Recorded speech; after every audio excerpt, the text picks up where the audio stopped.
Everybody appreciated it for a number of reasons, but maybe there's another old English teacher in the room that appreciated the correct subjunctive. If I were the king of the world. And I don't think that was the way it was written. So, yay. I just have double negatives and the correct use of subjunctive, I just have a thing. So, anyway, good morning, everybody. I'm Reverend Karyl Huntley, and I would like to welcome all of you today, especially if you are here for the first time. And I see some people that I don't recognize, so yay, you're here. And I hope you feel like I can welcome you home, because that's the way a lot of us feel. So these two wonderful ladies at the corners of the room here have packets that tell you a little bit about our community. So if you are new or newish and you don't have one of these, would you just raise your hand? We won't ask you to do anything else, but we want to give you a packet if you would like one. So there's one in the back, and anybody else? Okay. And then one right here, and awesome, good, welcome.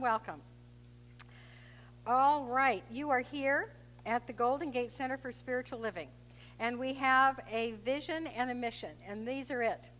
Our vision is awakening personal transformation, and our mission is teaching tools for positive change. Now, for those of you that have been here for a long time, you might look at that color and go, they don't have the color right again. And what we have determined is that there is a little red rod that got very tired, and we have to replace it. So we don't have any red in the pictures, so but I have red in my hair. So, so there you go. So our yearly theme for all of the Centers for Spiritual Living is this one. And it is creating a world that works for everyone. Where everyone feels that they belong, where everybody is home, wherever they are. And on this day, it's especially poignant, yes, the September 11th, 15 years ago. And we celebrate something else in this community besides the remembrance. And that is that our sister community, Temenos, was born on this day. Reverend Barbara Leger, hello, Reverend Barbara. She's watching us from Ukraine. I talked to her on the way in today. And she arrived in Ukraine on September 11th, 2001. Yes, and so it's a big day for us, and so we have something very, very wonderful to celebrate, and then something to remember. So the vision for this year about making a world that works for everyone is about spiritual connection and then like practical connection. How can we help each other? And that's a lot about what we're doing this month, which the September theme is service to the world. And so what we get to do is to, first of all, have a vision and see how we could serve the world, and then actually do something. Kind of get out of our cocoon of taking care of ourselves and take care of somebody else, and really do something to make the world better. And so the title of my talk today is this: How far does your family extend? So just a little show of hands. How many have done any work in ancestry research? See, yeah, look at that. We are, those of you in the front, there's probably a third of the community that's done this. And we're fascinated about where we came from and who we're related to. And the word in anthropology is kin. Who is our kin? And actually, it's a big question in cultural and social anthropology. Who is kin? And one of the, there's lots and lots of research that's one of the ways that cultures are defined is how they look at their kin. And for example, is the adopted son of your third cousin twice removed and linked by marriage but not blood, is that your kin? And some cultures have a very, very specific answer for that. For us, just like Tom said, family is an emotional, it's an emotional idea, and we respond to it with our heart. And who we love as family, I believe, is kind of hardwired. At least it is in me. And so I imagine that if not everybody is hardwired, some people are like me. And what I realize is not too pretty, actually, about myself, because when I think of family and loving as family and dying for family and giving everything I have to family, it's really my bloodline. I would have done that for my mother as she would have done it for me. I would have done it for my kids. And then I realized as I thought about it, I actually include my kids' friends in family before I would include the 2 husbands that I had. And maybe the laughter means you're the same, I don't know.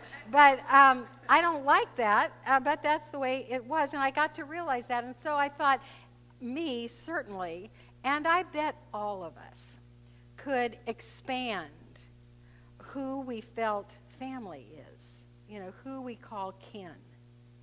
And so however far our family and who you love as family, who you would die for, who you would live for, if that could be expanded a little bit, maybe we could create a world that works for everyone a little bit better. So the theme for today is about family and kin, and it's also, and family and kin worldwide, and then how our Centers for Spiritual Living can support that, because this is the quote that came to us. Okay, this is supposed to have a picture that shows the rest volunteers. So imagine that Bernard and Patty and Julie are there serving food. Okay, imagine that. Because it was important for me to say that this is about our communities serving the world. And so we want in our communities to be loving and nurturing for body, mind, and spirit for people on the outside of our communities. That's how it grows. And one Facebook moment, I want to always bring you a Facebook moment. This morning on Facebook, they had this very adorable picture of a reverse Advent calendar. The reverse Advent calendar is that you have a box, and every day between now and Christmas, you put some food in it. You put a canned food or something that's non-perishable.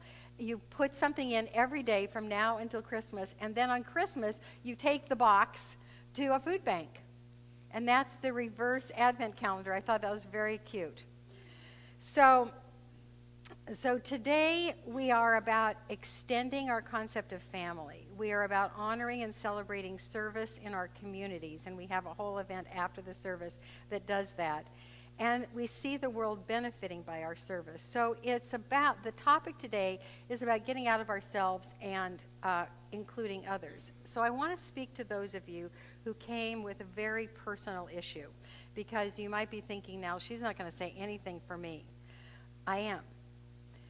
If you came today with a personal heart full of pain, if you came here today afraid about your finances or afraid about your health, or if you just lost your lover, or whatever it is that you personally come to church for, I know that's why a lot of us come for community and we're feeling fine, and some of us are hurting.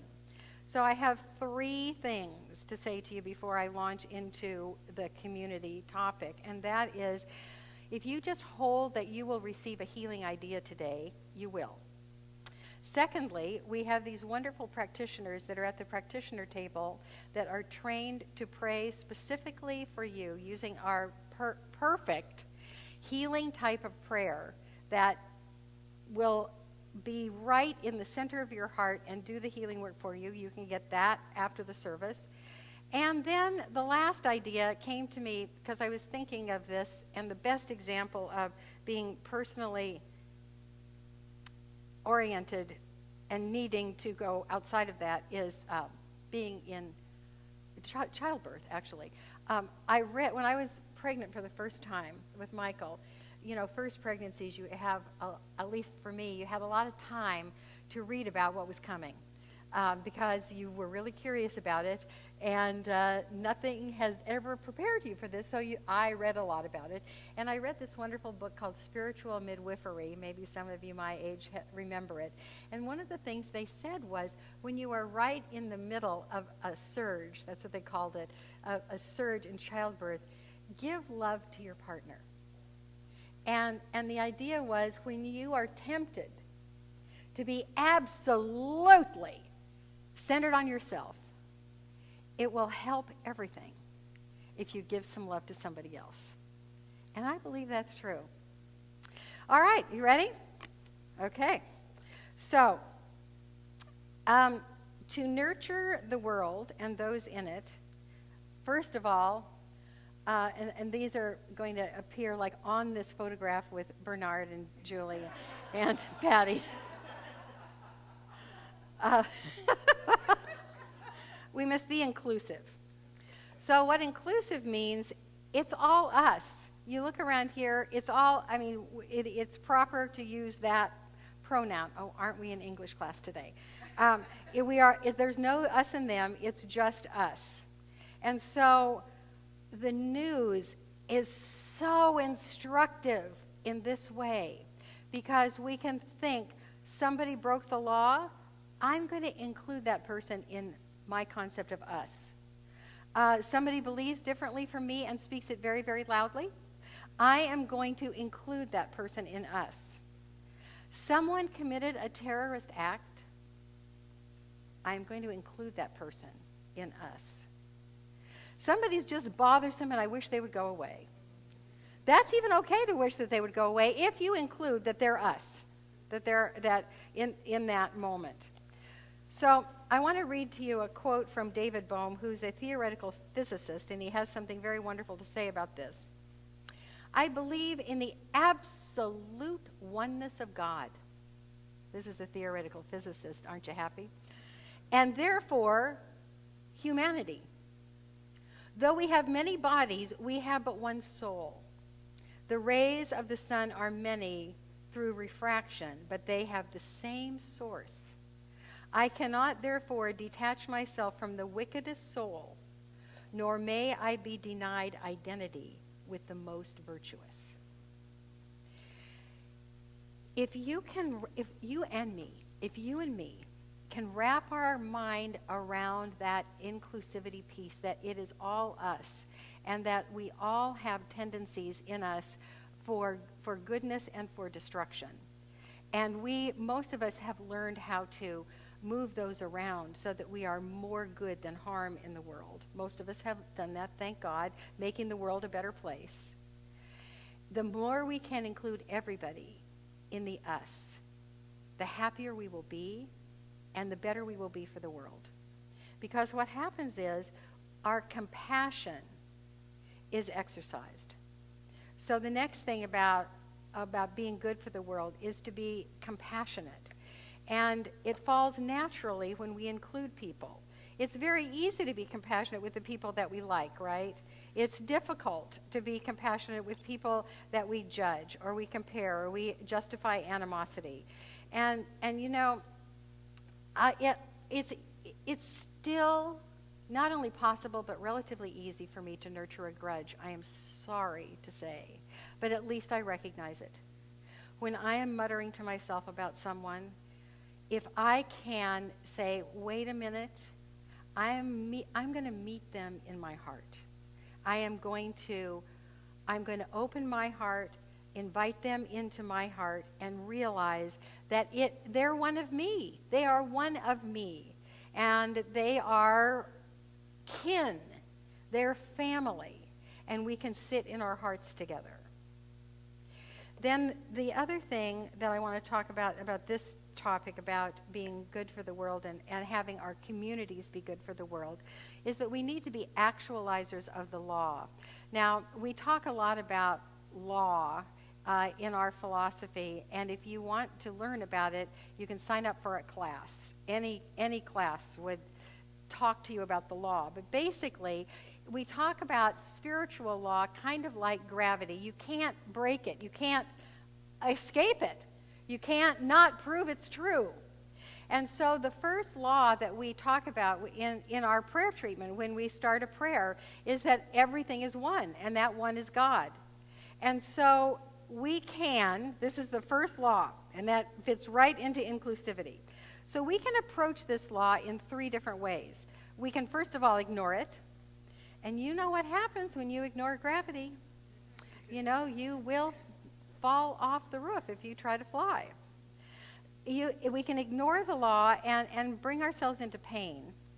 Or we can realize the law. We can say, I believe it. I believe that I am one with everybody. And then lastly, we can actualize the law. We can live in accordance with it. We can do behavior that shows that we realize the truth of the law. And so it's not enough to just say, oh, I believe in the oneness of all of life. I believe that we're all family, and then act like we're not. That's why we're doing this volunteer recognition and fair today, because we realize that we love, appreciate, and require the actualized efforts of 80% of you that come here, or we wouldn't have community. We wouldn't. And so to act in accordance with what we believe is to actualize the law. And as Mary Morrissey says, realization without actualization is just entertainment. And it's actually not even that entertaining. But so if we had a great daily practice to remind ourselves to become loving servants in the world, thus healing ourselves, healing the world, and parenthetically helping our own personal issues, we've got it. And it is the golden rule. Oh, good, we have the picture. One daily practice, and that, look at all these little, they're sharing, they're picking up leaves or doggy-do, whichever one, and, helping each other. And at this point, I don't think I've ever talked about doggy-do from the pulpit before. I want to draw your attention to this fabulous altar by Laurel Wilson. And isn't this beautiful? It is. So what this shows in the middle here, and I want you all to come over and take a look at this, is that the golden rule is really a part of every religious tradition. It is one idea that shows our oneness. You know, the golden rule, do unto others as you would have them do unto you. Here are, a dozen or more religions and the quotes from those religions, the symbols from those religions, showing the commonality of that very, very important law. It's the law because it reflects this other piece of the law that we have, which is what you put out, you get back. What you do out there gets done to you. As you live, you receive from life. And that's why the golden rule is important. It just is a directive. Do unto others as you would have them do unto you, because guess what? Whatever you do unto others is coming back to you. That's what they don't say, but that's why the golden rule works. So I want to talk about 3 aspects of the golden rule. And the first is act in the positive version of it. So this is do unto others, the doing. So this is how it says in Christianity, do unto others as you would have them do unto you. This is from Islam. Do unto all men as you would wish to have done unto you. And this is from Hinduism. This is the sum of all true righteousness. Treat others as thou wouldst thyself be treated. So 3 examples of the positive version of that law. So what happens with this is you can do it in a couple of different ways. One is that if you have a choice point, okay? You have, somebody does something and you have a choice point. You can be compassionate or you can be hateful in the moment. If you practice the golden rule, which one will you be? You'll be compassionate. You don't want hateful behavior coming back to you. So every time we have a choice point, and a lot of us kind of are in that loop of retaliation before we know we've made the choice. So just me telling you, you got a choice. If you catch it quick enough, you have a choice to be compassionate or to be hateful. And I'm telling you, it is harder to be compassionate until you really work at it, until people can squeeze you and the only thing they get out of you is compassion. There are people like that, and you can be one, and I can be one. The other way that we can do this in the positive version is to initiate an action. It's kind of like the meditation in the morning. What would I like to happen today? What would I like my life to be like? How would I like people to treat me? And then you go out and initiate that action. You start it. You are kind. You are smiling. You are connecting. You are forgiving. You are generous. That's how to do the golden rule in the positive version of it, okay? You got that?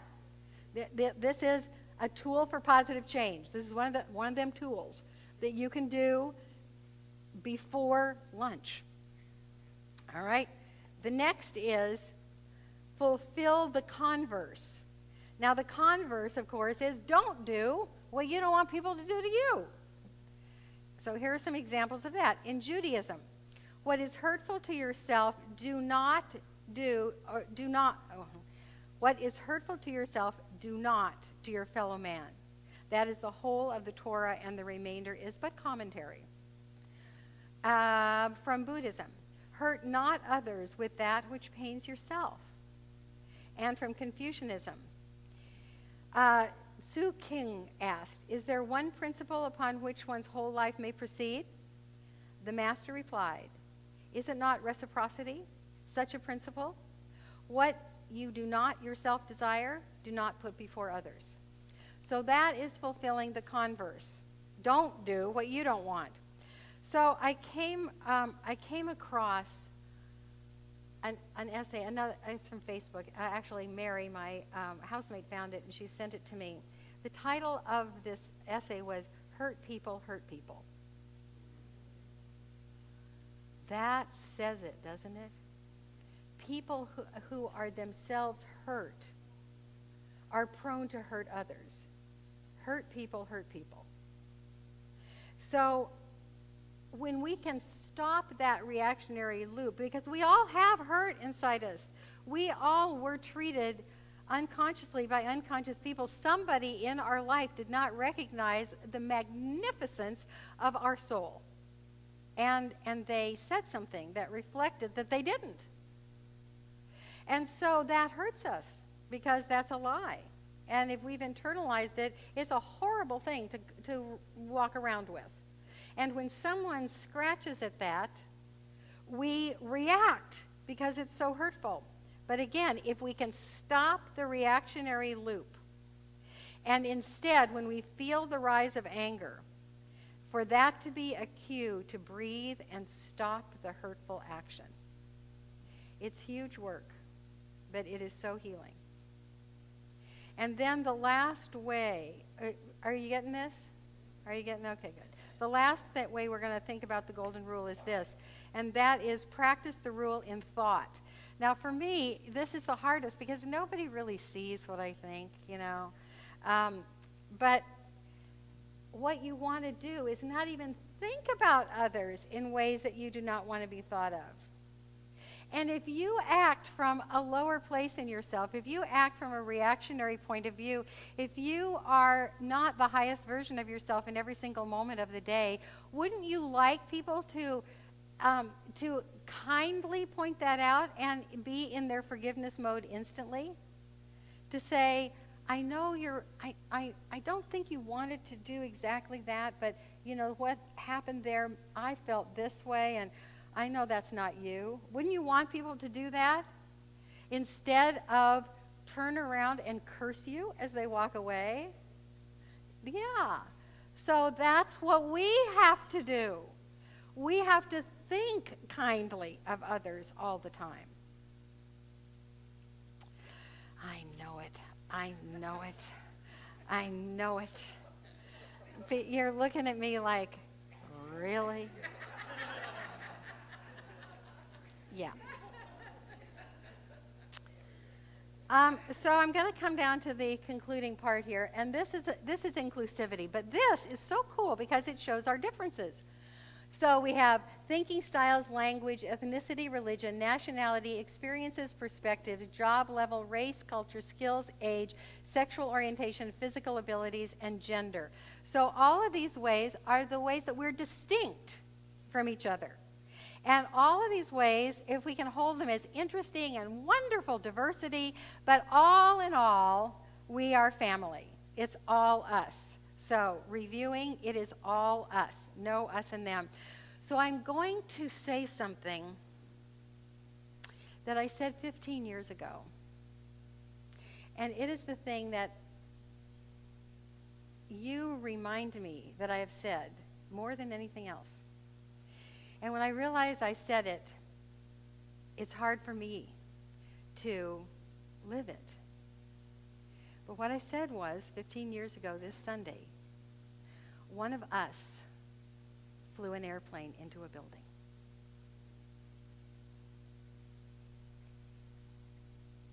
It's true. If you have that feeling in you, damn it, that is not true. I am not one of those. Well, you probably wouldn't fly an airplane into a building, but one of us did. And I'm going to read this because I wrote it, and I want to get it really right.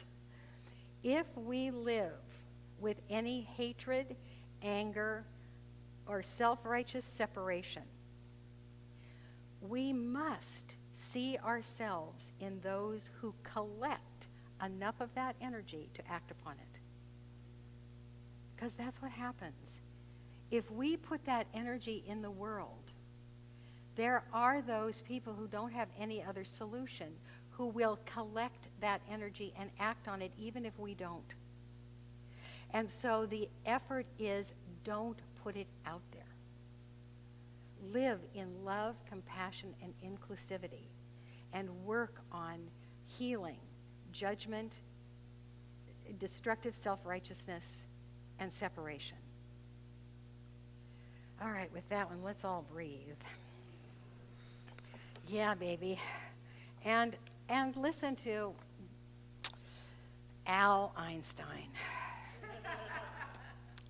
A human being is part of a whole called by us universe, a part limited in time and space. He experiences himself, his thoughts and feelings as something separated from the rest, a kind of optical delusion of his consciousness. This delusion is a kind of prison for us, restricting us to our personal desires and to affection for only few persons nearest to us. Our task must be to free ourselves from this prison by widening our circle of compassion to embrace all living creatures and the whole of nature in its beauty. That is our work. So the next thing about inclusivity is the practice of just like me. So I found this on the internet. It's a Ram Dass meditation. So I'm not going to go through the whole thing, but I'm going to give you a flavor of it. So I ask you, if you are willing, to close your eyes and bring to mind a person that is troublesome for you, that has come to mind so far today, that you would like to practice on. So have this person be in the picture of your mind. This person has a body and a mind just like me. This person has feelings, emotions, and thoughts just like me. This person has, in his or her life, experienced physical and emotional pain and suffering just like me. This person has at some point been sad, disappointed, angry, or hurt, just like me. This person has felt unworthy or inadequate, just like me. This person worries and is frightened sometimes, just like me. This person wishes to be safe and healthy, just like me. this person wishes to be happy and loved, just like me. I wish that this person have the strength, resources, and social support to navigate the difficulties in life with ease. I wish that this person be free from pain and suffering. I wish that this person be peaceful and happy. I wish that this person be loved because this person is a fellow human being, just like me. And coming back, the last point to make in inclusivity is to include yourself, to let go of the self-judgment and realize that you are an unrepeatable miracle. So, the volunteers, that's in red, by the way. The volunteers are going to get a gift today, and it's on one side of it is a blessing that I wrote, and I'm going to read it to you in second person, and then I'm going to have you repeat some of it. Right now, you are a gift to all lives that you touch. There was a promise to the world in time before time, and you are the fulfillment of that promise. You are an unrepeatable miracle, deeply loved and cherished by your Creator. Everything your hands touch is blessed. Every person your heart touches is filled. The love, creativity, and joy of the infinite move through you into the world. You are essential to life. Thank you, thank you, thank you for living this promise.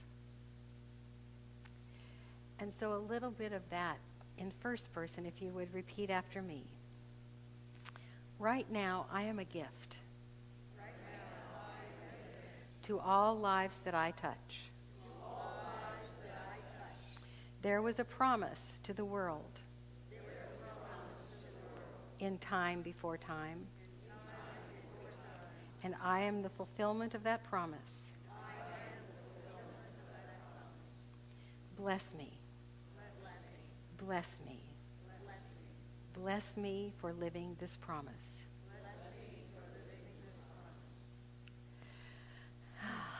That's where you should live, and I should live.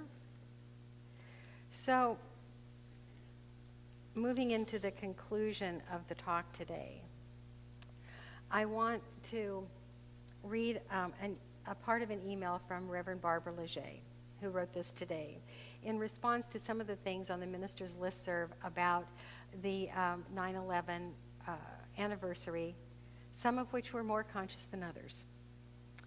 And this from Reverend Barbara, I believe, is beautiful. I invite us today to focus on the 15-year anniversary of Science of Mind in Ukraine today, and all 15 years we each have given, and the 5,475 days that we and all of our communities have been learning to release aggression and judgment, that we may become open to wider diversity, deeper devotion, and new patterns of wellness that usher us into peace. And let's remember in these 5,475 days how much joy and inspiration we have had preparing for and sharing the message of peace, principle, purpose, practice, possibility, prosperity, and presence of the sacred in all of it. And just think of the number of ears that have heard these messages and have been initiated to the journey by them and the people they have touched as their lives shifted. And so, the principles that we've talked about today, which were in and through everything, are first, and this of course has the rocks, we are all one, and as we live, so shall we receive. And the spiritual practice, I challenge all of us to do is live the golden rule. So as we go into our inner work, the conclusion of Reverend Barbara's email goes like this. How much does peace matter to me now? And am I moving in that direction with every step? Or am I sidestepping what is uncomfortable? And do I really believe that revealing of peace on earth is possible in my lifetime? And so imagining us, each one of us, you, me, on Indra's net at the crossing of those strands, each one of us a jewel, an unrepeatable miracle, reflecting all others, sending peace right through that net, sending love right through that net. And as we love one another, and as we act on that love, as we bring peace to our own heart and thus to our words and thus to our actions, we encourage peace on earth. And as we encourage peace on earth in those that are right next to us, they in turn encourage peace to those right next to them. And we reach this net, this holy pattern of connection, of peace around the world. And yes, we do see peace in our lifetime. We see peace in this moment. And in taking a next breath of peace, we see peace in this moment. And we string those moments together, just like the jewels on Indra's net, creating a world of peace and poise, love and gratitude. And so it is. Amen.